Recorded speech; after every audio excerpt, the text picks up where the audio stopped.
while you rip that bong again, or what? To the beat.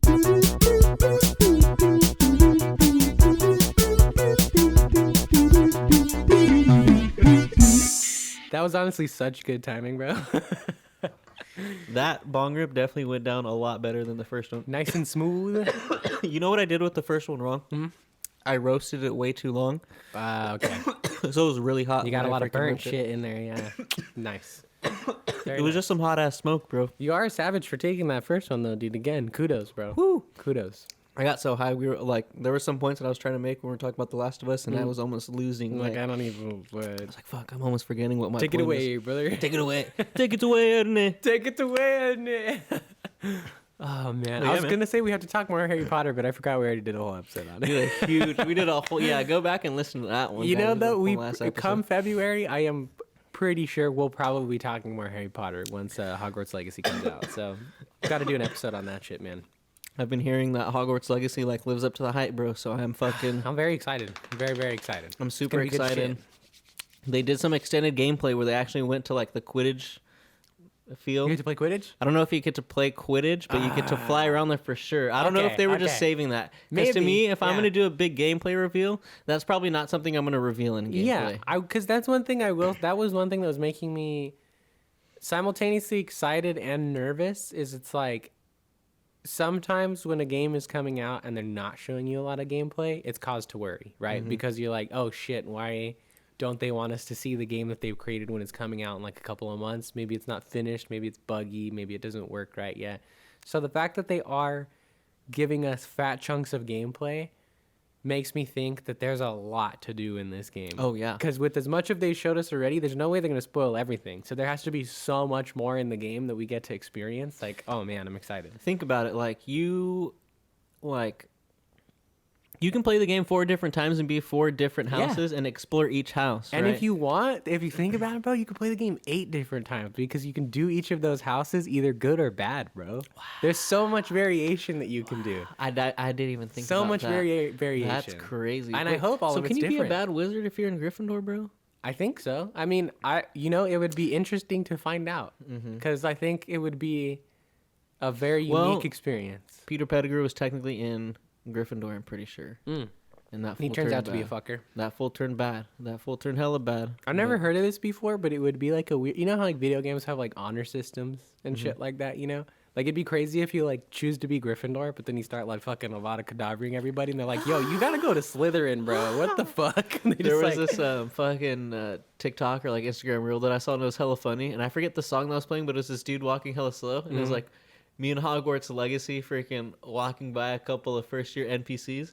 And the dude just like turns around and you can see he's going, Avada Kedavra. And I was like, fuck you, that's for sure gonna be me, oh bro. yeah, with all of the GTAs and Red Deads out there of just causing chaos, you can't make an open world Harry Potter game where you have a kill spell and not expect people to just like murder half the people in Hogwarts. Especially the fact that it's an instant kill, bro. Oh, like, it's gonna happen. Yeah. It's gonna happen. If it was something where it's like, okay, you kind of need to like, hit it a couple times, like I'd be kind of pissed. That'd probably be wouldn't do lame. it. That'd be lame. But the fact that they for sure made it an instant kill. Yeah. It's supposed to have a fat cooldown, though. Like, in terms of video game shit or whatever, I think you only get to use it, like, once a fight or something. They're not going to just let you, like, kill the entire battlefield, you know?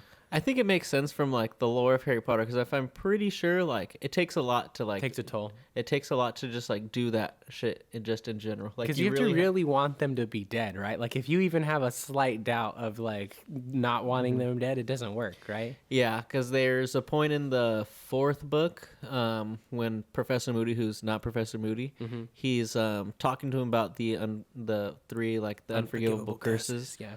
And he's saying that, like, to all the whole class, he's like, each one of you could get up and could say Avada Kedavra, and he's like, I won't as much even, like, feel like it. I won't even feel like a tickle. Yeah. Because none of you, like, one, Wanna possess kill the him. power, and it's just, like, also, it takes a lot to just, like... To kill somebody Yeah. with magic. Yeah. Well, yeah, anyways, that was our Harry Potter talk. Exactly.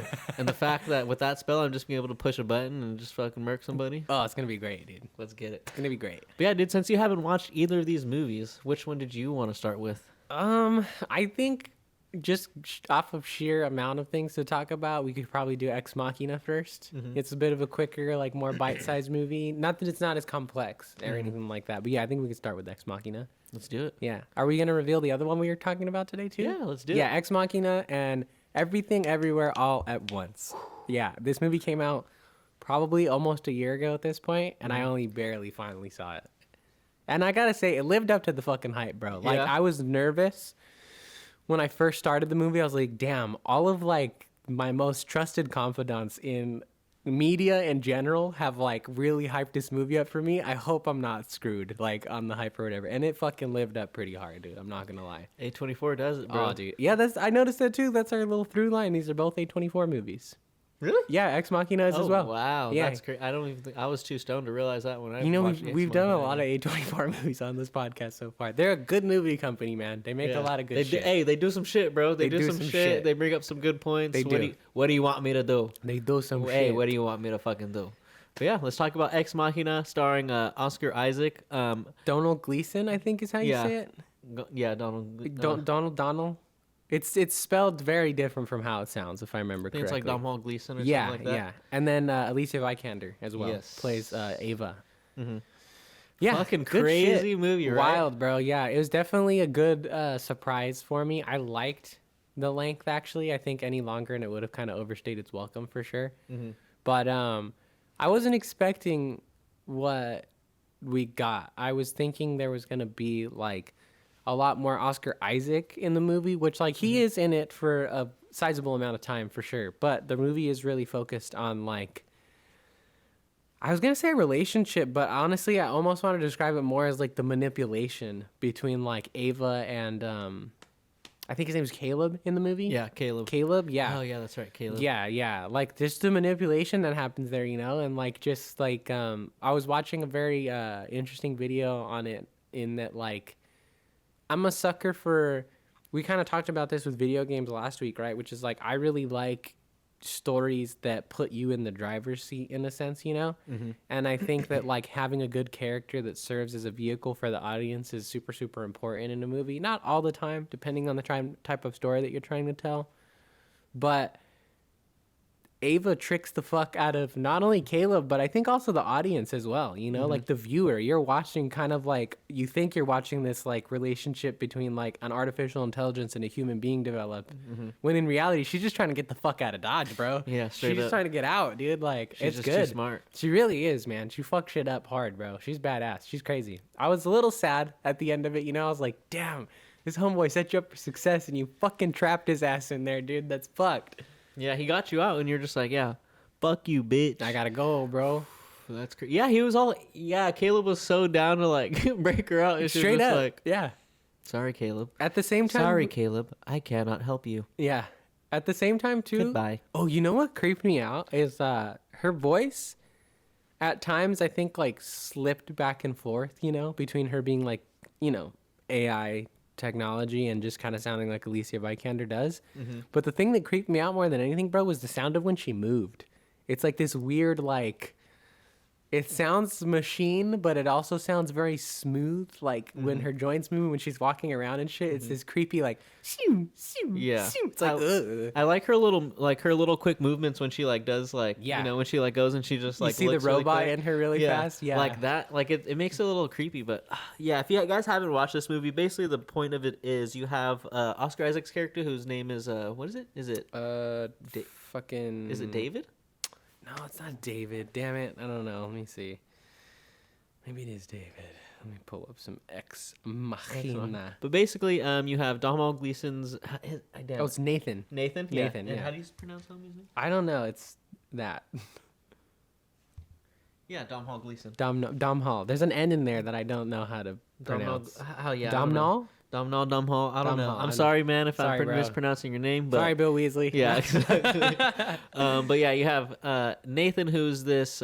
Basically, he is the founder, creator of a freaking Blue Book. Blue Book, It's a search engine. Yeah, search engine. So like a Google or something Yeah, like that. You yeah. know, and he puts on this quote unquote freaking competition, right, that Caleb wins. And so basically Nathan flies him out to his estate, and he gets to help him on his project, his experiment, his next thing that he's working on, which is basically an artificial intelligence. And he's doing he needs Caleb because they're going to do a Turing test, which is basically a test to see if a person knows if they're talking to a computer or if they're talking to a human, basically. And so they're going to do that for Ava because obviously she's an AI, would be the world's first walking, talking artificial intelligence. Artificial intelligence. Official artificial intelligence.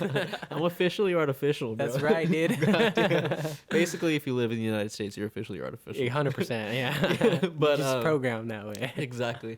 But yeah, so Caleb gets to come to his estate, and it just gets pretty creepy, weird. I don't know, kind of almost beautiful in a sense. Yeah. In a way, but yeah, it's a fucking great movie. You guys got to watch it. Yeah, it definitely has. I don't take credit for finding out these things out on my own. I'm not really that smart, but like I was so pulled in by like, what the fuck did I just watch? I like watched some YouTube videos afterwards and stuff like that.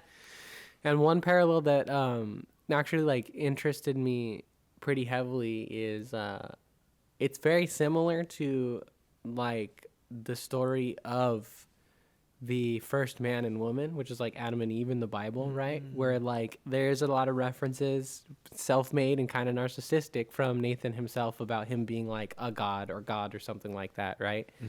Ava is kind of like a variation of the name Eve already. Caleb doesn't sound nothing like Adam, so I don't know what happened there.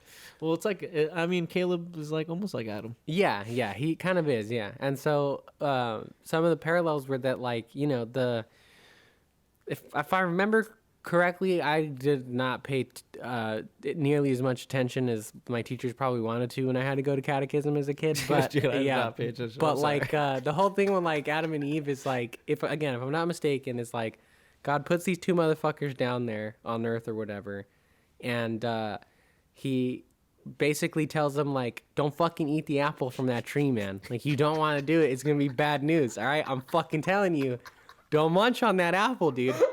I swear to God. I fucking swear. You will die. Oh, shit. I think it's just that. Oh, that's fucking hilarious. I swear to God, you're not going to like what happens, man. So that's the gist of it, you know? Yeah. For anybody out there who reads the Bible, I apologize. It's so funny that you say, swear to God.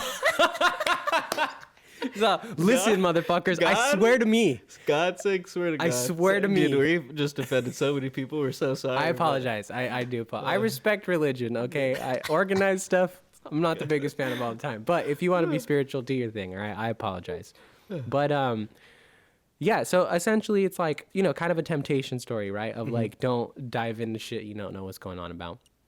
And it's interesting because a lot of the time they are kind of stuck between this glass wall, right? And there is like, you feel a lot of this temptation from Caleb's character of like, for one, it starts off as just like an attraction, right? Like he starts to find himself kind of like falling for Ava. And eventually it becomes like needing to break her out and shit like that. But one of the crazy parallels that I saw in this video was that like there's the tree in the back, like the tree of knowledge, and the whole time, always framed in every single one of their conversations. It's constantly there. These bastards are so good. And then another weird one too, another random reference as well, is I guess before, I never fucking knew this. I thought Adam and Eve were the first try, and he just like got it. He was like, yeah, I did it. I'm God. I'm good at that shit. Yeah. But apparently there was another human that he tried to create before named Lilith. And one of the, spoiler alert for both these movies we're about to talk about, by the way. Spoiler alert if you've never read the Bible. Yeah, spoiler alert if you've never heard about God. One of the original AIs, the different bodies that he makes, is named Lily. Ooh, in reference to Lilith, right? And so that's another one as well. So I tripped down on that. I was like, okay, yeah, I could see that. There's definitely a lot of Bible like reflections going on here for sure. And Caleb also makes that reference, right? He's like, well, when him and Nathan are just like, hey, we're just two bros, man. We're just having conversation, like, you know. And he basically tells them, like, you know, if you've created like actual artificial intelligence, you're basically like, you know, I'd pretty much consider you a god, you know. Yeah, like that's, you know, that you're creating funny. A whole different type of life. That shit was funny because like I remember the line. He's like sitting there and he's like, if I do this or whatever, when I put this out, like, this is going to be the greatest scientific event in the history of man. And he's like, no, like, this is not the greatest scientific event in the history of man. this is the history of gods. And then he wakes up the next morning and he's like, I really liked what you said yesterday, like when you called me God. And he's kind of like, well, that's not exactly what I said. And he's like, so anyways, I'm God. And he just like kind of goes on with his day. Dude, Oscar Isaac plays Crazy. like the perfect like Mark Zuckerberg-esque like head of a company, freaking just kind of douchey kind of. Well, I like character. what they did with him too, because like his character to me feels like not entirely like in your face fleshed out, but you can kind of see how he became who he was if you pay attention to the background deals like or details. One of the things that Caleb's character says when I think he's talking with Ava is she asks him, she's like, do you know who my boss is or whatever, or who my creator is, blah blah blah, and he kind of gives a quick backstory. And the motherfucker invented the code that like became Blue Book when he was like 13. Yeah. So he's like a fucking child genius, right? Probably got a shit ton of money from then. And he really does almost act like an overgrown child, you know? Like he's very simple. He like throws tantrums. Like he has like, for as genius as he is, he has very like black and white views of things at the same time, I think, you know what I mean? Like kind of not super worldly or anything like that. And so I like that. I thought that was cool that they didn't have to sit there and have Oscar Isaac deliver this like monologue really quick of like, yeah, when I was 13 I invented this thing and like people kind of thought this way or that of me. Like you just get it from his performance and the small details that they give you. I thought it was really well done. Yeah, he's a fucking ass, man. He is an asshole. It's funny, like the first scene when you meet him, he's just like punching his fucking Yeah. fucking Rocky type shit. Yeah, dude, yeah. And then I think my favorite scene, and I don't know if you got this when I told you, I think the best scene in all of cinema, the dance scene. Yeah. Well, bust a fucking move, dude. Yeah, that shit was funny. It was good. Definitely. I remember hearing and seeing clips of that like back in 2015 when this shit came out for sure, and it was it lived up to it. It was pretty funny. I liked it. It was good shit. The fucking seeing it again, I was like, oh yeah, this scene's so fucking It's great. good shit, yeah. This scene's so fucking great. He's that's another thing that I like is like he's just very like pulled out of reality, you know? Like just like very detached, like almost deranged in a way. Like even just the way he talks to Caleb, like he just like, I mean, having the context of the end of the movie, you know, like knowing that he was specifically selected, it wasn't a random lottery that he won or anything like that, makes more sense. But he really does treat him like a test subject, you know, like he just talks to him very straight, very plainly. Like, Caleb, no, I need this answer. You know? I think from the very beginning, like I could maybe not 100% no, but I kind of felt like a little off guard from all the dudes and shit like that. Like you can tell he's trying to like put on this like mask of like, I'm just your bro, man. Like just What's call up, me dude. Hey, yeah, I'm a dude, bro. Yeah, exactly. Like, and again, I think also kind of just shows that like childlike mentality that he has as well, you know, just like, dude, no way, dude. What? Dude? Like, I'll Come on, fucking Caleb. Don't talk like we're just guys hanging out, man. Yeah. Having a drink. Yeah. It's just I like the tensity in like just simple ways, you know, of like him, like it feels very scary and ominous when Caleb comes at this situation like very intellectually, right? Like he's like going about all this and stuff like that, and he's like, hey, why don't we just have a drink and like have a conversation, like drop the textbook approach or whatever, and you're just kind of like, whoa, okay, my bad, it's all right, damn. Yeah, that dude. I don't know about him. He is like you said, he is very detached because he lives in just this super secluded ass place. Like a helicopter can only go so far to drop you off, and you gotta walk the rest of the way. Yeah. Follow the fucking. What does it say? Follow the stream. Follow the river. Follow yeah. the river. Like what the fuck? I dude? liked that line too. It definitely like places you into like a bit more of like a scary, cautious zone, right? Where he's like, when are we gonna get to his estate? And like the pilot laughs and he's like, dude, we've been flying over his estate for the last 2 hours, bro. He owns everything out here. Like it's fucking crazy, man. Like super secluded. Dude, he's so pretty nuts that I think he definitely created obviously that other AI that's like just his servant basically. Oh, yeah. Mm-hmm. What's his name? Kyoko? I think it's Kyoko, yeah. Yeah. And I'm pretty sure one obviously created her for a fucking servant, but also just created her because he's a creepy fuck and was just like, yeah, I'm gonna have this AI robot chick to fuck, bro. Yeah, no, terrible, dude, absolutely awful. And like he really just like it begs a lot of questions that come up in the very limited like knowledge that I have of like the conversation around artificial intelligence, right? Is it's like you wouldn't if you did somehow because like typically there's already a lot of conversation about like rights and shit like that. That's not what we're trying to talk about here. But let's say you had the power to literally just with your fingertips create life, right? Does that also mean that you have the right to take it away?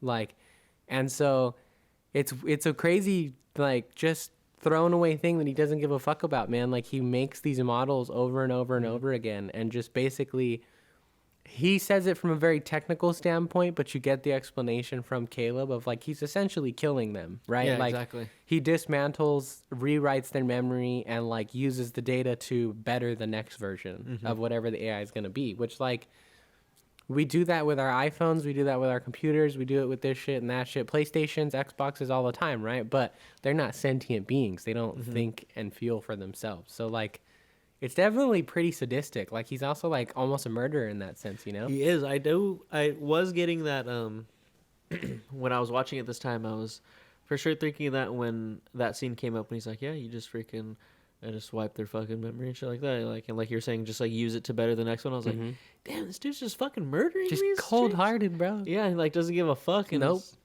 I mean, obviously, what do you expect from someone that just lives that way, like lives so secluded from someone else and is always just so encompassed in his own thoughts and is just like, oh yeah, I created this big old company, so I'm the shit, so whatever, blah, blah, blah. Yeah, he really does think that like he's the smartest guy in the room, which like is a nice twist at the end. Like I liked it. I was like very back and forth at the end because I almost did like the like villain winning for a second. I was like, oh, that'd be a very interesting way to end this movie, like because the whole thing happens, so like there's a lot going on. Ava and Caleb end up developing what we think is a relationship, right? And Caleb comes up with like this plan to like break her out, right? He's gonna like get him pissed drunk the next day, swipe his fucking key card again, and like rewrite all the codes and stuff like that.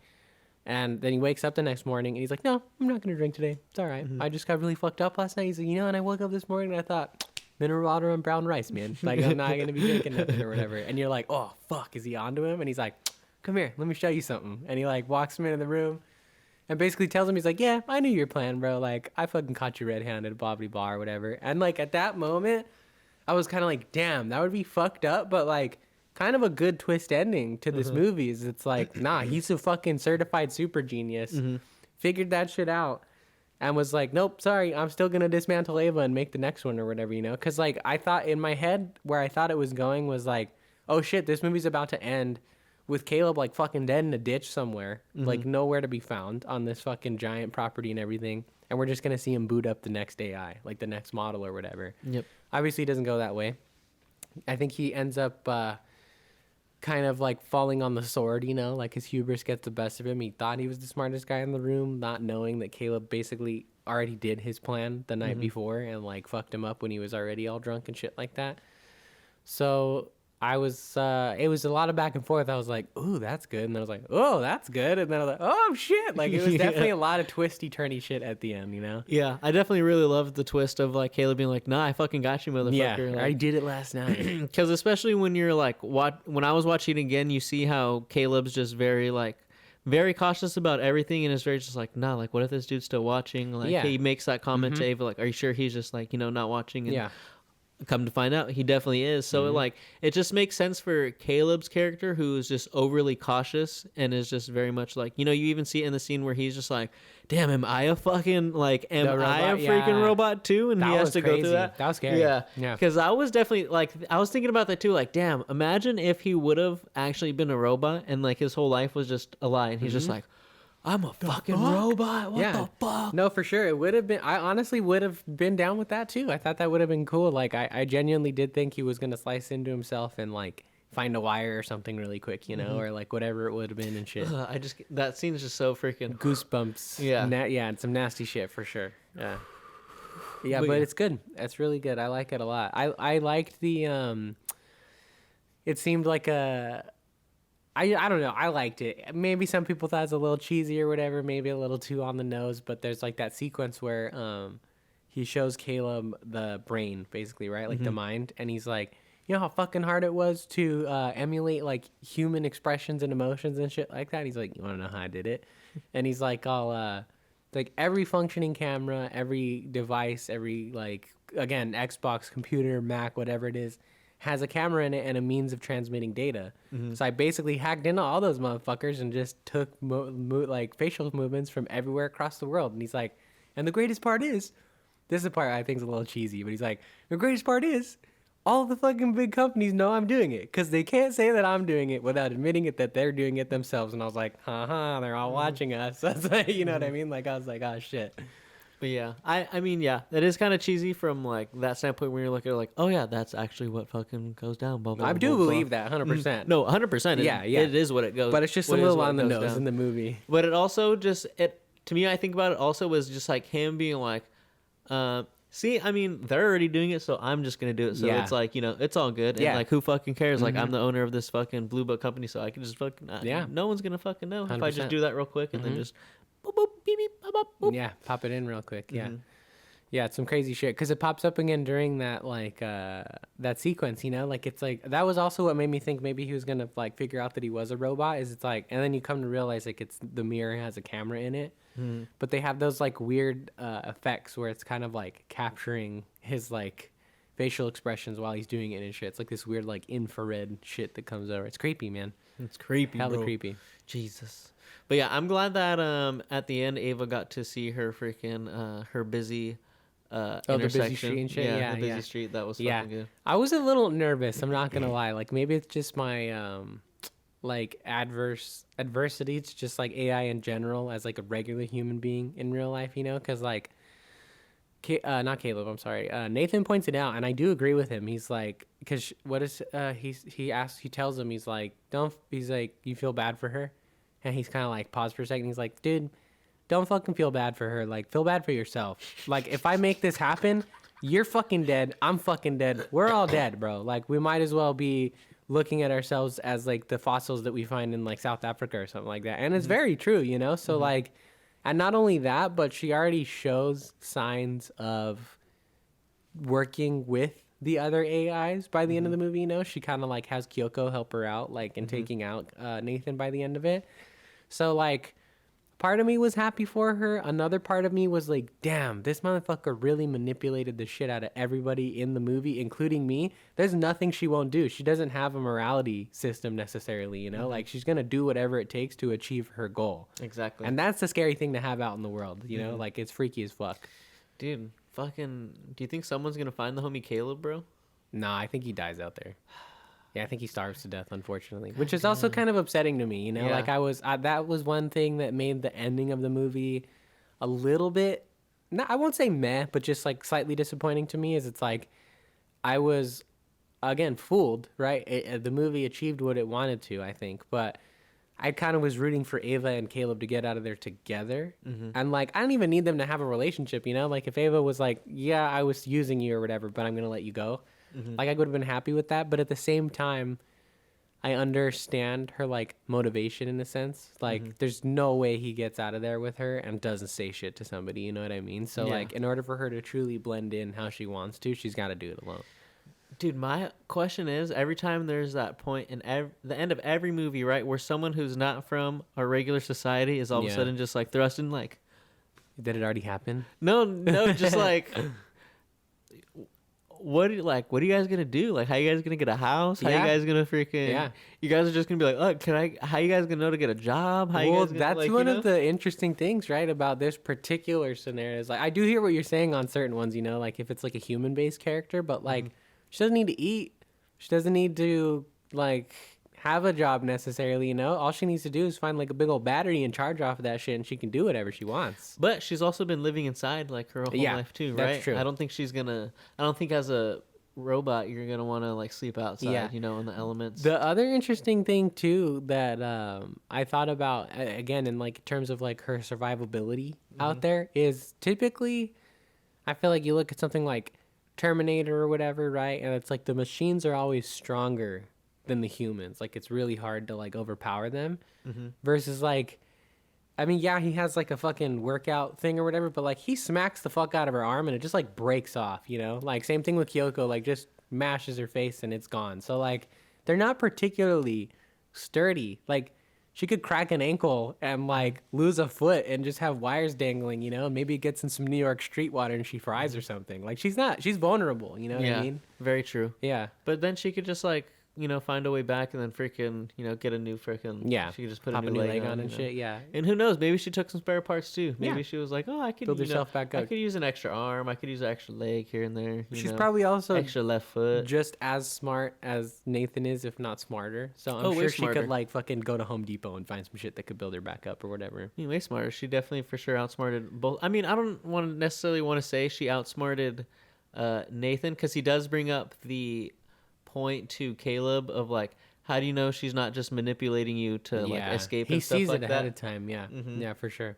Yeah, it's Caleb's crazy. like, no, man, she fucking likes me, bro. Yeah, she likes me, man. Well, it's crazy because like it's an interesting twist, right? Because like initially Caleb comes to him with those concerns, right? Where he's like, did you fucking program her to like me, bro? Is she fucking lying to me or whatever? And he's like, dude, you're being annoying right now. He's like, turn off your insecurity. I want to talk to the intellectual version of Caleb or whatever. Like, you're being a simp right now for this fucking... Straight up. Like, he really is. Like, straight up. And then it twists back around with him asking that question of like, actually, I could have been wrong. Like, I developed the smartest fucking thing in existence, man. Like, she might be fucking with you just to get out of here. You never know. And turns out he was fucking right. He was right, man. And then for that, Nathan died. Yeah. Caleb died. Who knows? We don't even know what happened to the freaking helicopter guy that freaking I flew her don't think back. he made it. Yeah. You don't think he made it either? As soon as they landed, she's like, you can't know about this, and just freaking... Yeah, I mean, she has a lot of the personality traits of her creator, I think. And honestly, I don't think that he makes a line that like it's kind of ambiguous as to whether it's a joke or not. Where he's talking about the power plant system that they put in, right? And he's like, "Why don't you just get some of those guys to come out here and fix it?" And he's like, "No, there's way too many secrets here. I had them all killed once they installed it." And I wholly believe that, dude. Oh, like, 100%. I 100% believe that he probably just offed him or whatever. That reminds me of like some Game of Thrones lore for you guys when freaking the Red Keep was built, when Magar the Cruel had it built. Basically, the people who built it and built all like the secret passageways and stuff out of it, he had them killed after that. Yeah, so nobody knew about it. Yeah, They built it. He had a Fucked whole up. dinner for them. They ate, and then he freaking was like, yeah, murder every single one of these guys. Kill them. Yep. Kill them all. Yeah, so I wholeheartedly believe that. I Yeah. wholeheartedly believe that I believe that Nathan definitely for sure freaking murdered some fools. Yeah, out just there. off those bitches. Most definitely. Poor bastards. Poor bastards. Sleep. All right, so that was Ex Machina, guys. Definitely go and watch that shit. Yeah, I believe it good was on shit. HBO Max, right? Yeah, that's where it I was on caught it. HBO Yeah. Max. Go peep that shit. And while you're on HBO Max, you can go peep The Last of Us. You know what I'm saying? Yeah. You know, do a another little 2 for fucking 1. plug for Last of Us. Kill 2 birds with Go one watch stone. You that know what I'm shit. saying? It's fucking fantastic. But yeah, let's get into Everything Everywhere All at Once. Yeah, good bro. shit, man. Good fucking shit. Oh wait, what would you rate Ex Machina for you for the first time watching it? Ex Machina, I give like probably like an 8 out of 10. I would say like a solid 8, maybe like 8.5, because again, I fully enjoyed myself up until like the ending, which honestly, if I'm removing like my own personal like, oh, Ava, how could you do this to me? Like, you know what I mean? If I'm removing that, it's probably more like a 9, because like I think the movie is executed very well in what it's trying to do. Yeah. Yeah. Not too long either, like an hour and like 49 minutes. Oh which is yeah, pretty super. crazy. I like that a lot for sure. They waste no time getting you out to the island, setting everything up, and then wrapping it up as well. Yeah, I would say I'm at like a 8.5 range. Yeah. I would agree with that. I do want to point out too, the other thing too, just creepy and scary and like makes me afraid of just like the kitchen, is like just how scarily easy they just stab him both times. Like he just like walks into the blade and it just goes in and he's like, what the fuck? And then same shit, turns around. She doesn't like violently stab him or nothing. Like she kind of just like puts it in, and it's almost more freaky.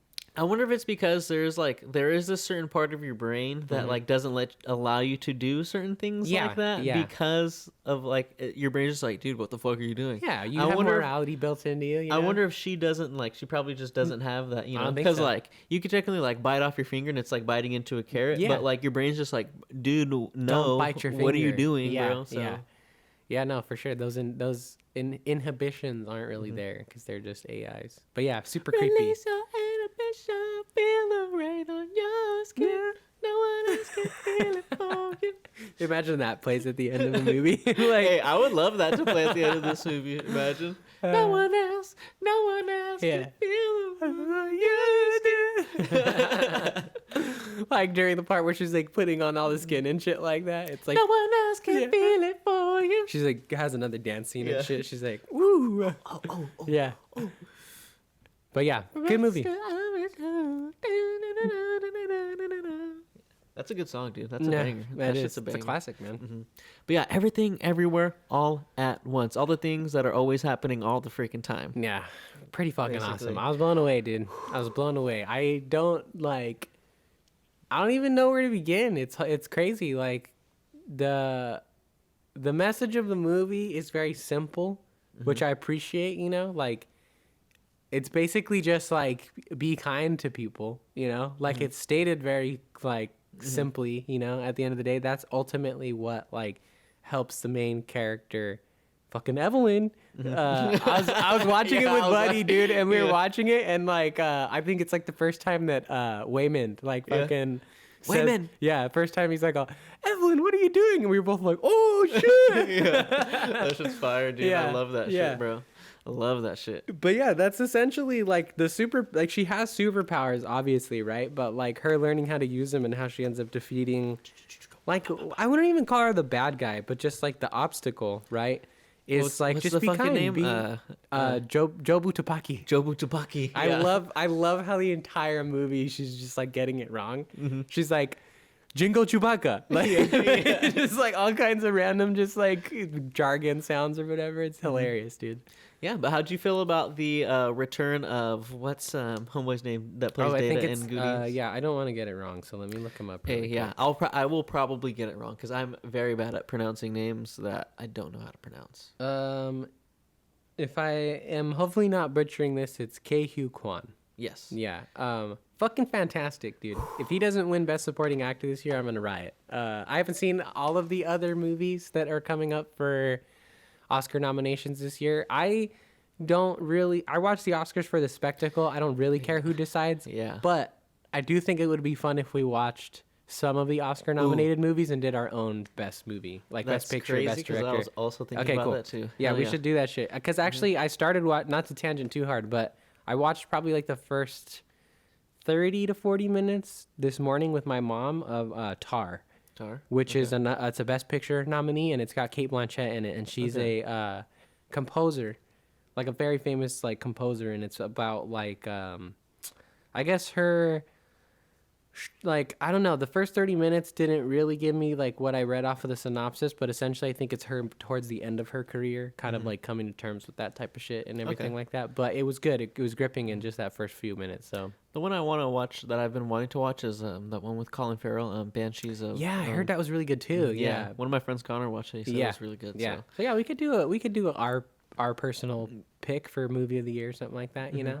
Yeah, because I don't really fuck with like shit like the Oscars and like the Grammys and like all that shit. My favorite ones that I've seen, honestly, are when Ricky Gervais hosts. Because he's just out there calling out the bullshit, bro. Like, straight up making Epstein jokes on the fucking biggest televised shit of the year. Like, I was like, fuck yeah, get out there, Ricky. Get some shit done. He gets down Fuck with it, those bro. motherfuckers, dude. Hollywood elite bastards. Fuck you guys. Yeah. But yeah, everything everywhere, bro. So good. So freaking good.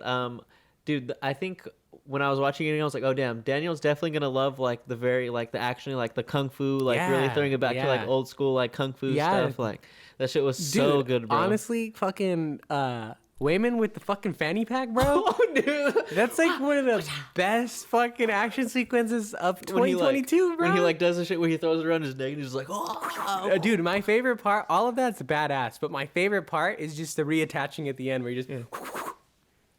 I was like, Oh, that was fucking epic, bro. Fucking badass shit. When he fucking reaches back and like takes the rocks from the fish tank in it and like makes it even stronger, dude, and fucks him up. Whoa.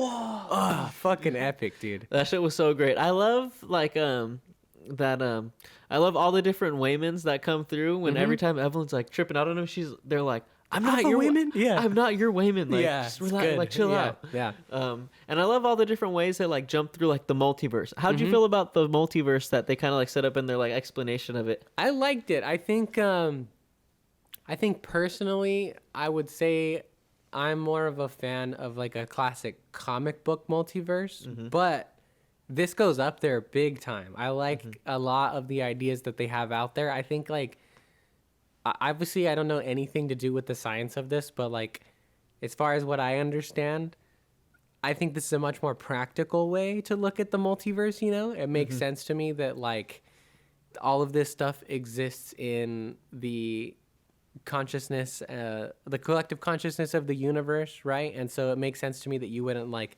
rip a hole in time space and jump into somebody else's shit like you would jump into the mind of your other self in that universe, you know? So I think that's cool. I think verse jumping is a fucking sick ass sci-fi term. It's like one of the coolest things I ever fucking heard in my life, bro.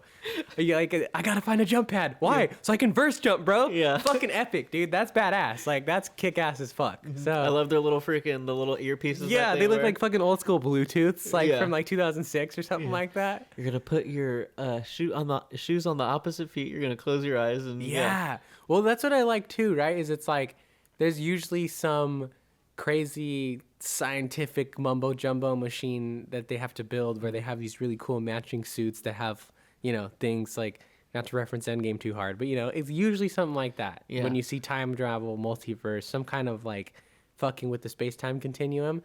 I like that in this one, it's like, no, put these things in and do something fucking weird. Like the last thing you could think of. Chew a piece of chapstick. Eat some gum off the bottom of a fucking thing or whatever. Stick a fucking trophy that looks like a butt plug up your ass. Like random ass shit, bro. That fight sequence is hilariously awesome, dude. They're just like, whoa, all just trying to fucking land on the fucking shit that looks like a butt plug. I never thought I would be so heavily invested in something not going up someone's ass. Yeah. Like, oh my Straight god. Like you did a very unique action sequence there, A24. I can't believe it. Hell yeah. But I love like the little, you do the random things because it plays on the idea that you know, like the butterfly effect, like you know, a butterfly flaps its wings and like something fucking blows up over here, right? You do one little thing here It changes the course and of it changes the events. course of like what happens to you, right? And then it just, I like how it's like, oh, it just slingshots you to the freaking that shit was really cool. It's fucking awesome. I also just like, it seemed very much more like, I don't know, classic to me, you know? Like I think a lot of like multiverse or time travel stuff tries to make like, for lack of a better term, like the Ferrari of like a time travel device or something like that, you know? Versus like you see the Alphaverse and things are very crude. Like they have like 1980s looking goggles on and like they're traveling in the back of a truck that's all messy and shit like that. Like I like that kind of more like guerrilla verse travel type of thing, you know? Like not so much like a fancy white fucking suit that has a beautiful looking machine and shit like that. It's cool. I dug the vibe. This is just like an all around beautiful film. Like I think blending like you said, like a film that's basically just about, you know, like be nice to everybody, but then also just like be appreciative of like what you have like around you as well. Because you could want these other things in life, but you don't know that if you would have those other things, if you'd even be happy, right? Because they have that scene with Evelyn and Wayman when they're in that different universe, and she's like the big movie star, and Wayman's like he's like a businessman or something like that, some kind of Hollywood guy, and that he says like, you know, just like in another life, like I would have just been happy, like, you know, doing taxes and like, you know, just owning a freak, like doing laundry with you or something like that, you know. And it's just like, damn, that is just like, that's so beautiful, right? That's two people that are living their lives to like their fullest, quote unquote, fullest potential, right? With her having this career and him having this career, but them also coming to the realization that like, you know, I would also just be happy with like a simple life as long as it was, you know, with you and me, you know? Yeah, dude, I like that a lot because like I think it has like a very powerful message about like not to get all fucking sappy here or anything like that, but it has a very it's a very existential movie for yeah, sure. it has a very powerful message about like true love, you know, like, and just like if you find that perfect balance for you, if you find that person, it doesn't matter what kind of life you live, whether it's lavish or fucking struggling with a laundromat, like living above a laundromat, you know, like that person is the thing that gets you through life, you know. But I also really like how it shines a light on, like, not just in terms of a movie context, but I think in real life as well, of like, for lack of a better term, like the supporting actor, right? You know, like Waymond is utterly and 100% vital to the success of Evelyn, right? And it's only because he is the way he is, like, unwaveringly, like, that fucking monologue that he has is epic, dude. Like, I love it when he's, like, sitting there and it's, like, happening across, like, the entire multiverse. He's just the fucking same. It's so great. Like, just an unwaveringly good person where he's just, like, I know this shit is fucked. I know I am just a tiny piece of shit in a, like, ever-expanding universe and everything like that. And that is scary to me. Like, it's difficult to deal with. But don't mistake me having a happy-go-lucky good attitude for naivete. Like, I do it strategically and on purpose because it's the only way to fight back against that shit of, like, to infuse your own meaning and to put your own love into this universe and into this multiverse of shit, of to be like, in spite of all that, I still choose to be kind and I still choose to love. Like, oh, it's fucking magnifique. It's beautiful, bro. I loved it so fucking much. I think Waymond's my favorite character in the movie for sure. 100%. Yeah. Yeah, as cool as Evelyn's badass, but she is badass, but Waymond is just like that wholeheartedly, just like that great character, like through and through. Like, he really just, man. he's just a good guy. He's the fucking Samwise Gamgee of this shit, bro. He like, straight bro. up, dude. He's fucking on that level for sure, dude. And, like, you know, just always doing things like for Evelyn and, like, just you know, just getting like the IRS to extend like the deadline of like the taxes and stuff like that. And, like, he's just a good fucking dude. He bro. really is, man. He's just a great fucking Couldn't guy. ask for a better life partner than Waymond Wang, I think. Right? Is that his name? His full name? Yeah. Good shit, man. I also liked that scene when oh dude, we haven't even talked about fucking Gong Gong?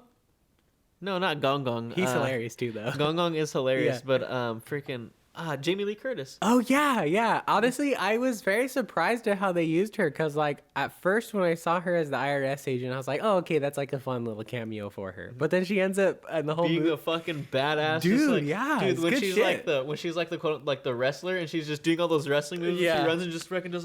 Oh, yeah, That that's shit was fucking epic. crazy. Dude, I love, like, the amount of wild, wacky, zany things that they were able to put in this movie and them still feel like real stakes, you know? Like, it's an utterly ridiculous line to hear somebody on the fucking phone with you through the metaverse to be like, oh my God, she's taking her pro wrestling form. She's going for the backbreaker, you know? But like, to be so heavily invested in like, no, like, he's gonna break her back. It's fucking great, dude. They did such a good job. Like, Yeah. oh, it's fucking sick shit, dude. Yeah, find me a world where I'm a gymnast, or she's a Yeah. gymnast or something like Yeah. that. Find a world where you're in where you can do karate. And that, dude, I just love that moment when freaking Jamie Lee Curtis is gonna fucking Do the knee or do whatever. the knee, yeah. and she's just fucking just slows down and Zones then in. shing flaw, and then just Dude, yeah. It's fucking badass, dude. Yeah. I think one of my favorite versions of Evelyn is probably like, I think it's just like an offshoot variation of the kung fu one that she. oh, the freaking the muscle pinkies, bro. Just like Dude, it's like if I felt like she fucking powered up and went Super Saiyan, bro, because she like flicks the pinkies and they're so strong. Her hair's like, Yeah, like it dude. flows back and shit. I was like, oh, and she just does a little uppercut on the dude. She just dude, it fucking flies up and shit. Oh, yeah, it's that shit epic, was freaking dude. great. And she does that shit. I like how like the little things like come back. Like Yeah. right, she's kung fu Evelyn, and then that goes away. But Yeah. then she comes back later, and you're like, yeah, She's there, yeah. she's back. You see little bits of the sign spinning Evelyn still. Like the breath one I thought was really good. Like Oh, she yeah. accessed like the singer part of her so she could like hold her breath longer and shit. Like, And so good, dude. Yeah, just clever ways to use those different skills, right? Because she's a singer, like Yeah. not having her just have to like, oh my god, I'm gonna sing my way Yeah, out of this yeah, shit, but yeah. like, okay, singers have like really good lungs, so Yep. she must be able to hold her breath really fucking Yep, good. Yeah, 100%. And I like how she's doing that, and then freaking Waymond, like her universe is Waymond, and then Joy are just like, what are you doing? Yeah. I love because like they have the moment right where she's like, it's like, oh god, such good payoffs, right? Where like she's all, it's like that movie Raccacoonie, and it's like explaining it and shit, and they're like, are you talking about Ratatouille? And she's like, no, stop making up words. It's Raccacoonie, like or whatever and shit, right? And you're like laughing at like just the hilarious thing or whatever, and like you get her accessing the chef version of herself, the like what is that shit called? The fucking hibachi. Hibachi, yeah. Chef version of herself where she's like badass with the knives and shit. Only to later realize that universe is actually fucking Raccacoonie and fucking Chad, the like rival fucking The rival chef. Yeah, dude has the fucking raccoon under. Oh god. And then just like again, making such ridiculous things like so emotionally impactful, dude, of like watching that story where he's like, oh, what'd she say? She's like, oh, don't worry, I'll help you get your raccoon back. And she like gets up on his shoulders and grabs his fucking hair, dude. And he's like, just like, he's ready. Dude, but it's really like, it honestly does have impact. Like it really does feel like emotionally charged, even though it's like a ridiculous, absolutely crazy, stupid thing to look at. Like it's pretty awesome. Because you see those you see those moments where her character's just growing, right? She's trying to force Joy to do these things, right? She's trying. Obviously, she feels a certain type of way of how her dad reacted when she left. She's like, "Oh my god, you just left," and now she's trying to be like super overprotective of like Joy and stuff like that, and like not letting her do these freaking things and stuff like that. So I like seeing like the progression of like. You know, she's getting on him because she's like, no, like, okay, we're gonna go do this, blah blah blah blah blah. And then at the end, when she's like, okay, no, you hop on, like, I'm gonna help you out now. Yeah. And that part's just like really funny too. Good shit, like, yeah. And then just like, ah. Guess saves fucking Raccacoonie, bro. Shout out to the homie Raccacoonie. Homie Raccacoonie's badass, dude. It's so funny just seeing like all of the other like sequences, right? Like the Bengal is like trying to suck Joy in, and like all this other shit's happening across the Alphaverse is under threat or whatever, and they just keep cutting back to like a raccoon in a cage going, Chad! It's fucking hilarious, bro. It's so good. It's so fucking good. It's great. Dude, it's just such an amazing movie and such a unique take on like a multiversal movie. Yeah, definitely. And I think just like one of the best, like I think my favorite multiverse for sure, like I obviously do like love and still appreciate like a good standard comic book multiverse, but I think just the fact that this one is so unique and it is so much of just like, you know, little things that happen here and there have like these bigger impacts, right? Versus just like, okay, I'm gonna have this universe that's just like, it's just the opposite of like this other universe, you know? Like one slight difference, like like you said, butterfly effect type shit. I do think it is. Obviously, this sounds ridiculous to say, but I do think it's out there, and I think at one point or another, maybe we'll be long dead if the human race can survive that long. But this is probably the most realistic portrayal of what a multiverse would be like, for sure. No bells and whistles on it or anything like that. Like, even the bells and whistles that do come with it don't feel like that, you know? Like, oh, dude, one of the ones I loved so much, like, it's so stupid, is the fucking hot dog finger universe. But I loved the reference to fucking 2001 as a Space Odyssey, where, like, you see the fucking apes with the hot dog fingers, like, beating the shit out of the regular ones and stuff. They have the theme and everything. It's so funny, dude. And then, like, closes in on the one that has just, like, the regular hands. And it's like, oh my god. Dead and shit. Yeah, it's fucking great, dude. I love it. It was just, dude, it's just an all-around just beautiful fucking movie. I would say, like, the part that just confuses me at the end was... There are a couple universes that are like kind of like similar. So there's the one where she's like talking to like the IRS agent outside. And then there's one that's like slightly similar to that one. I was just like, all right, I'm fucking What's going on, I'm man? too high for this fucking shit. Yeah. But the other one I really liked was like the Rock universe. Oh, the that was Rock great. one was nice too because it's just all quiet. Obviously the Chill. music, like the music, but the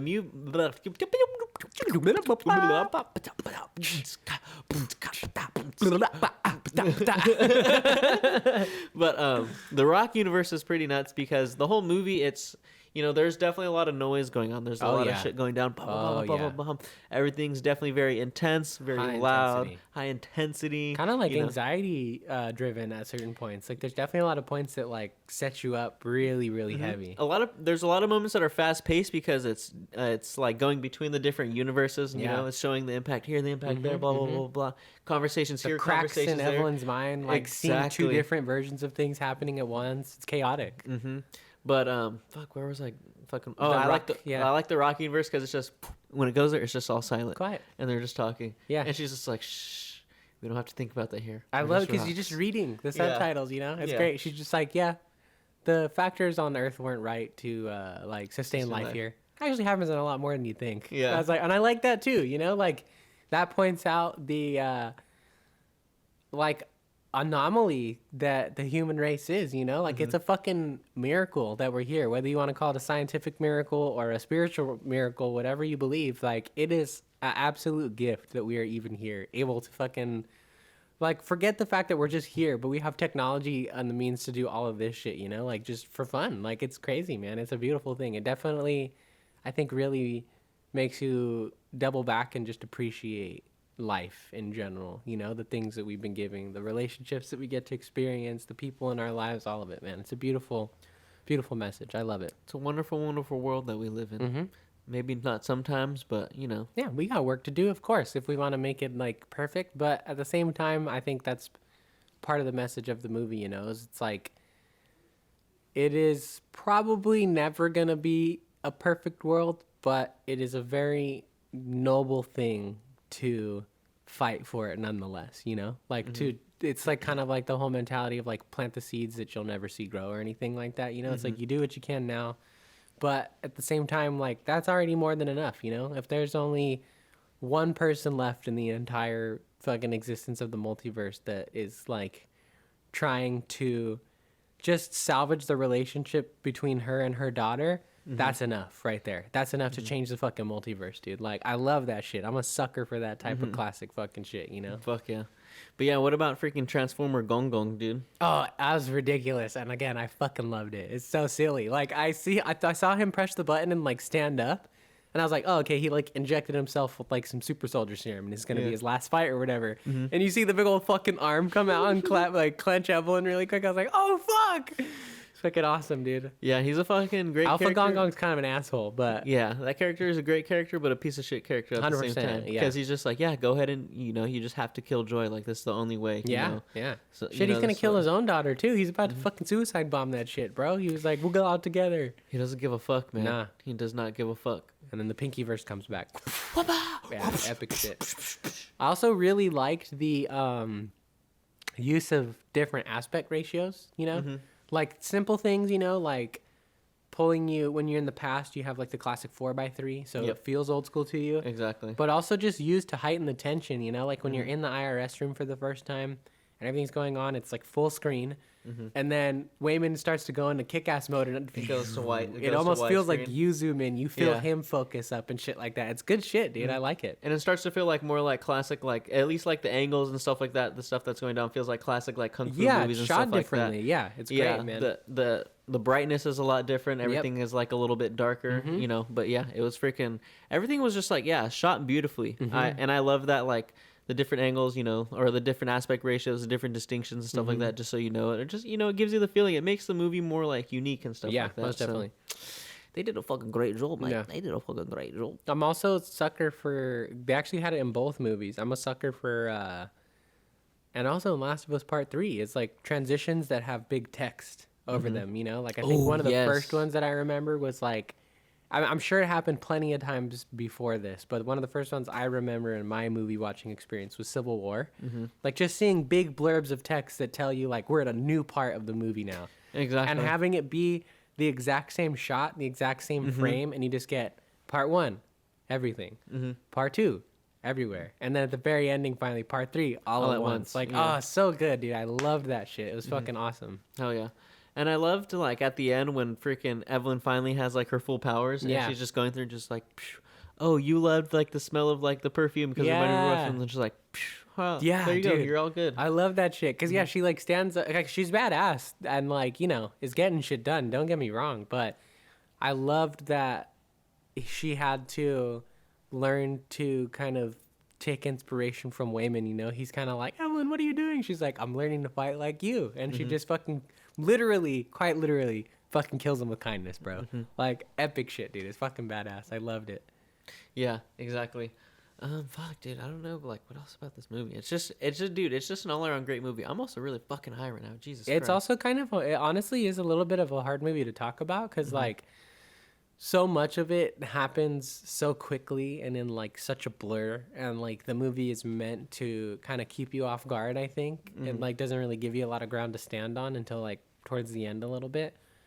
But there's what I liked too is there's never really a moment aside from maybe one small one where they have to beat you over the head with explanation, you know? Like they kind of trust the viewer to pick up on what's going on and everything like that. There is that one scene where like they're eating the bagels, right? And it's funny too. He's like, "Oh, cream cheese," and he's like, "Oh, on my world, all the cows went extinct." That I see. I love little moments like that because I mean, it's just those little details, right? That just give you like, it's just small little moments that expand that universe, which like I don't know, gives you like a little appreciation for like little things, right? Yeah, like, dude. Damn, imagine if we just didn't have any dairy products. That does suck, bro. I love These cream fools cheese. would just be killing. I them. just Don't show discovered. this dude a freaking mozzarella stick. Oh, He's loses gonna go shit. crazy. Dude, I just discovered dipping hot Cheetos in cream cheese. If I didn't have cream cheese anymore, I would lose my shit, bro. I wouldn't be able to handle it. Yeah. I've never been a hot Cheeto and cream cheese guy. Oh, I love that shit, dude. That's just I don't know. I don't know how I feel about my cream cheese just turning red after that. You know what I'm saying? You definitely buy 2 cream cheeses. Like you get one for the bagels and you get one for the hot Cheetos. I would not.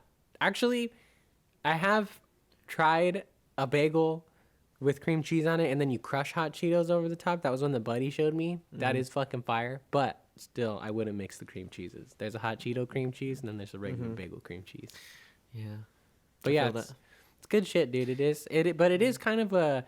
That was one thing I was thinking about immediately after the movie was over. Was I was like, I don't even know how I'm going to talk about this. Like, this was just such an experience that like happened to me. Not so much of like something that I can like sit down and break down and analyze or anything like that. Because again, like it's very complicated, but also very simple. Yeah, I think I really loved like the Evelyn and Joy relationship because like obviously like you know mother and daughter, but they're very much like learning from each other, right? Like Joy is learning from her mom and her mom's also learning from Joy at the same time because Evelyn thinks, you know, obviously she is her mom, she's the adult, she thinks that she has everything all like figured out and this is how things have to happen. Obviously it's based on like trauma with her dad because of how everything played out with her dad and stuff like that. Yeah.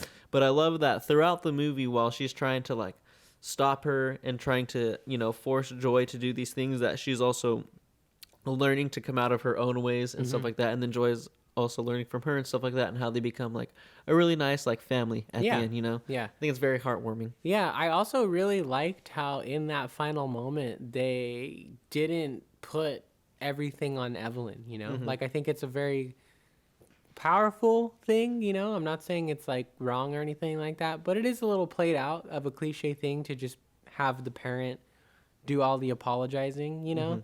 I like that there's that moment where like that doesn't really work and it takes Evelyn opening up and being vulnerable with her daughter of like, hey, but you also do this and like you also fuck me up about this and you're not the nicest either. You don't fucking call me anymore, this or that. Like it's an equal thing that they both have to come to terms with, you know? I like that a lot. And it is like a thing that can it is like it's a very like personal thing that can like happen, right? Like that can happen. Like kids can just like, you know, when they grow up and stuff like that, they could just like not call their parents, you know? Their parents. Yeah, definitely. And it's like, you know, as a parent, that can be a very like disheartening thing. Like not that I'm a parent that I understand it, but it's like, you know, when your kid who you've raised and you're used to being around all of a sudden is like off on their own and then they're not checking in and stuff like that, that can be probably pretty hard because you're like, what the fuck? Like, you know, not only did I give you life, but like, I raised you, I showed you how to live this life, and then all of a sudden you're just not going to hit me back. You know? Dude. That's crazy. I'm going to text you what's good and you're not going to disrespect right there. I mean, depending on the situation, of course, but like, yeah, in a typical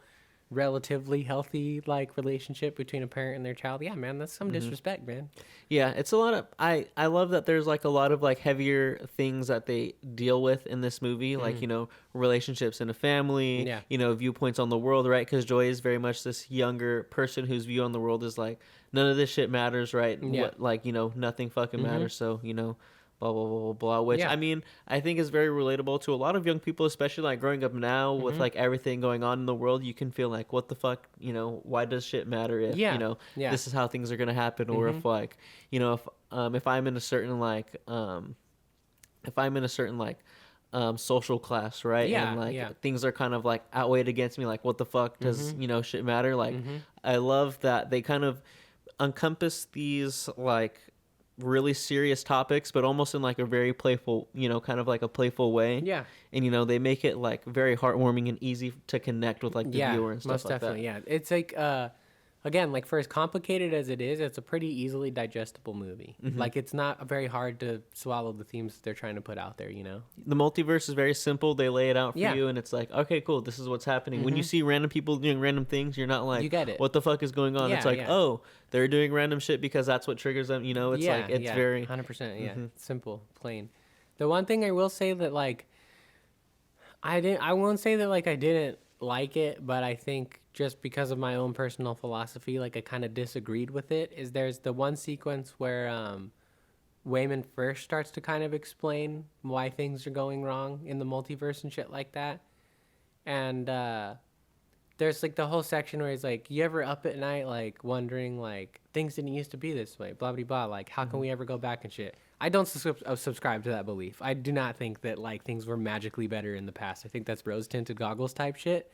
Again, from my own personal philosophy. So it's just something that I kind of disagreed with, but I understand what they were going for at the same time. You know what I mean? Like, kind of like there was like more like they have the whole thing of like you don't trust your neighbor anymore, like blah blah blah, this and that, and it's like not to get too political or anything like that. But in my mind, that's because that mentality comes from a time when it was just a bunch of fucking white people populating suburbs and shit like that. You know what I mean? Not because people trusted each other more. Like there was just not as many. Like I think now is just also a different time too, because like even I have like conversations with like my grandpa, right, who's like didn't necessarily like grow up in like a suburb, but like he grew up like on a farm, and right, and people like connect like people on like different farms, like kind of like especially help each other out. Yeah, he tells me stories about like this guy, like they had a tractor, and whenever my grandpa, my great grandpa, like needed it, right, like the guy would drop it off, and then he would freaking leave it with like a full tank of gas. And my grandpa's always like, people aren't like that, like like no, anymore, definitely not like that. And it's just like, yeah, it's just like a weird like fucking world that we live in now. We're just like, it's crazy to me that like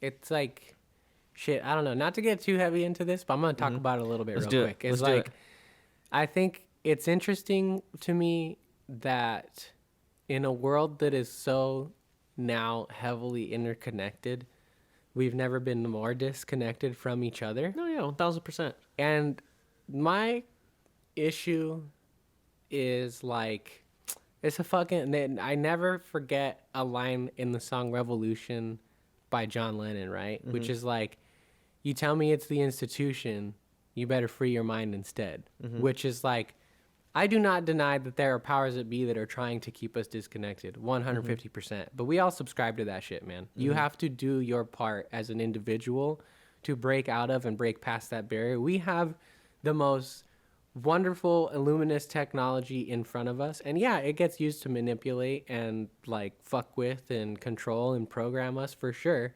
But again, we only do those things because we're comfortable with them. Like we've given ourselves over to that shit. There's at the end of the day, we still have agency, like, yeah, it is a lot harder to break out of those things now, but I always put the responsibility on us as individuals. Like, nope, they're not just gonna, right, quote unquote, are not just gonna stop wanting to fucking milk money and like shit out of us. It's not gonna happen. So like, it's up to us to take that power back and like use this shit the right way. You know what I mean? So it's just like, it's so simple, right? Like, I mean, me and Jake were talking about something today at work, right? Because you know how Jake's been making his own jerky. Yeah, yeah. Right? Yeah. And it's like things that are so simple like that, right? Because he talks about how like making jerky, like, yeah, it takes time, but it's like, you can do it. It's simple things. Like we're so used to like buying beef jerky from a store. Like fucking $10 for right? like 3 pieces of jerky. But that, right? Because it's so like accessible like that, but it's also, since it's like mass produced by this big company, I think it also comes with like this misconception that we automatically think like,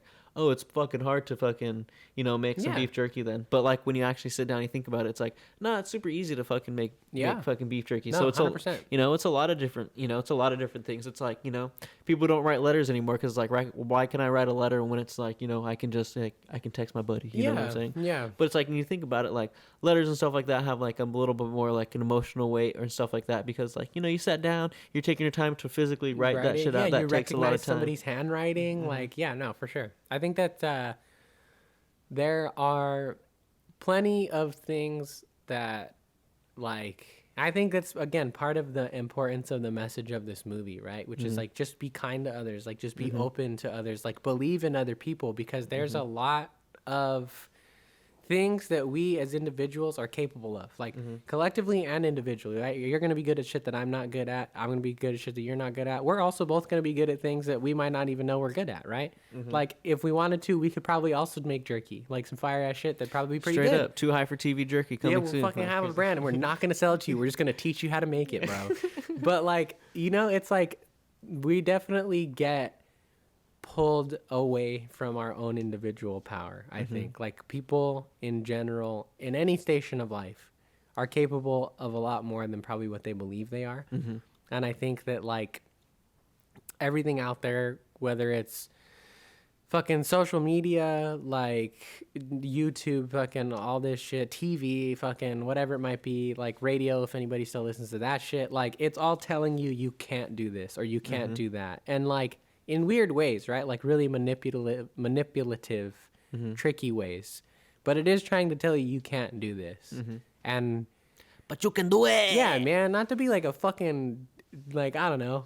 I just want to be like Wayman now, bro. You know, it's like, be kind. You can do this shit. Exactly. We can do this it's shit, a, dude. You know, like, it's a really good way to like live life, right? Because if you just like lead with kindness, right, then there's nothing else you can really do, right? Like you're really just like, if you are really okay and you like really love and you really are at peace with that and you just like are kind to everybody, it's like, you know, you can't, if you're kind to someone, you can't really be upset when someone's not kind to you back because it's not your fault at the end of the day. Yeah. You know? Again, it's like in a world that is, again, there's no disillusion about it. Like in a world that really is very hostile and is very meant to pit people against each other, there is not a lot of other things that are like fucking goddamn, I don't give a shit, I'll say it, heroic, other than just like going out there and trying to be kind to other people, dude. Like if you are, if this wave is really as big as we can agree it is, of like just this dark force that's trying to fucking keep us apart and shit, you doing even a little bit, helping somebody across the street, fucking picking somebody up and taking them somewhere if they need to go somewhere or whatever, even just giving asking someone like, hey, how's your day going? How's your day? Like, giving them a smile, dude. Yeah. Like that type of shit, fucking, that energy resonates, man. Like don't belittle the amount of power that you have. Like that shit can then, you never know. You might just smile at somebody someday who's having a hard time, and like that changes their life to the point where the butterfly effect takes effect and they fucking create the cure for cancer in a few years. You know what I mean? Like that's the type of shit I believe that we have to believe in, you know, that like, again, as cheesy as it is, bro, fucking good can conquer evil, man. Like there is a lot of black and white in this world, but at the end of the day, all it takes is just being like, just being kind, man. Just being good to your fellow people. Just be good, man. Just be good, bro. That's the message from this movie. Just be good. Just be good. Be good and be kind and just be, you know, just be understanding of people. Yeah. You know, like you don't necessarily have to agree with what everyone is saying and everything like that, but just be understanding. You know, just be understanding. Like, you know, and you see Evelyn kind of go through that, like especially with her daughter, right? Like you can tell at the beginning of the movie, it's very much not okay that her daughter's lesbian and stuff like that. It's very much stuck on like traditional, traditional ways and being like, no, you got to find a husband, blah, blah, blah, and stuff like that. But then you see at the end of the movie, like, she may not be the most accepting of it still, but she's making an effort. She is making an effort and being like, okay, like I understand that, you know, this is you and you're my daughter, and no matter what, like I'm going to love you and stuff like that. It's kind of funny too. Like you get like a very like curious and funny line from it's just Joy, but like Jofu Tapaki, right? Where like it's like the first time she does her first fight sequence or whatever, and she's like kicking ass with the dildos and shit. Hella funny, again, super zany, wacky shit.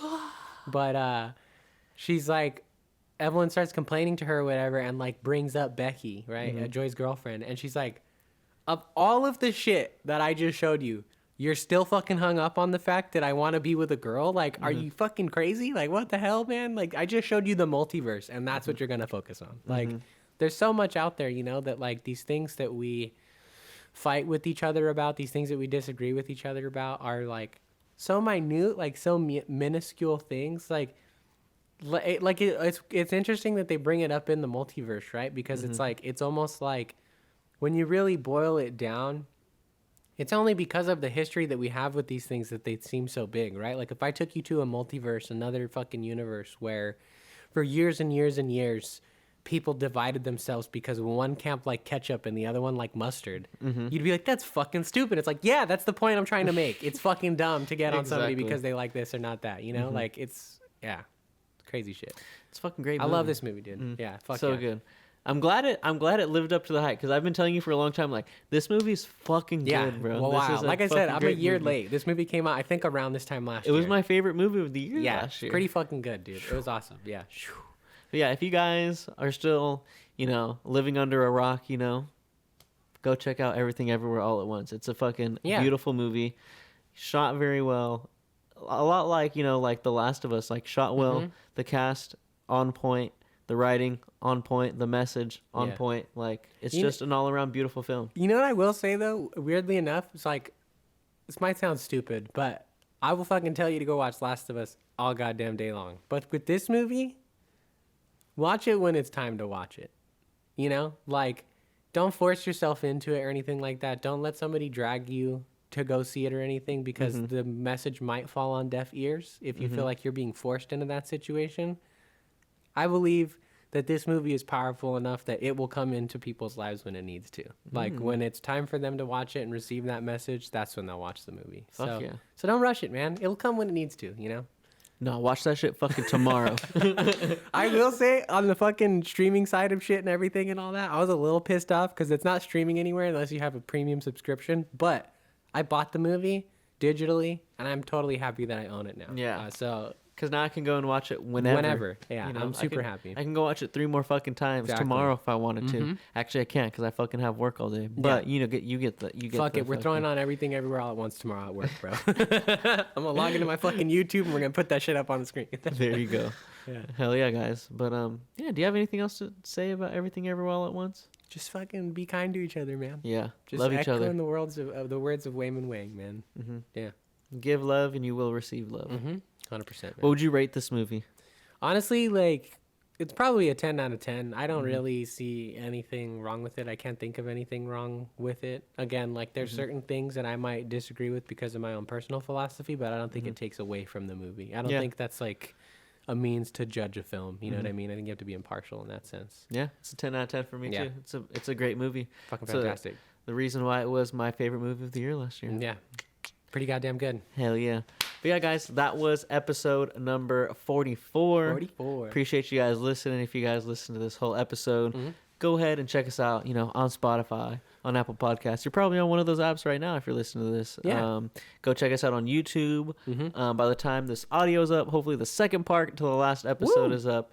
And then hopefully the first part to this episode will be up as well. Subscribe to us on YouTube. Click that notification bell so when the parts come out, you are notified right away. Yeah. Guys, because Come check them out. yes, I'm gonna be honest, I'm not the best with like coming out with the schedule with this, but stuff will come out and it will be coming out frequently. Yeah, So, even though it's not always perfect, we're like consistent. You'll be getting content every week. Yeah, at the very least. Yeah. There'll be a video out every week, Yep. 1000%. There's always going to be an episode. I mean, I don't want to say there's always going to be an episode out every week because something's come Sometimes up. happens, yeah. But, think about it, guys. There's 52 weeks in a year. We did 40 episodes. That's pretty fucking Did good. 40 episodes last Only year. missing so 12 weeks. That's Yeah. pretty solid, man. It's only, that's not too bad. Nah. But we'll definitely, guys, this is going to be... It's going to be great coming up this year. It's a year to feel it. remember. Year to remember. I Yeah. feel it. But, hell yeah, guys, thank you so much for watching listening to episode 44 and watching it. If you're on YouTube, you're watching it. Hey, love you. Got the Appreciate visuals. you. Everything's Hearts, different. Hearts. But hell, guys, tune in next week when again, not going to spoil what we're fucking talking about because that's a surprise. That's right. That's a surprise. For everybody motherfuckers. Hell yeah. But hey guys, that was me. That was your host Ryan signing off. This is my boy Daniel over here. And yeah, catch you guys next week. Later. Later.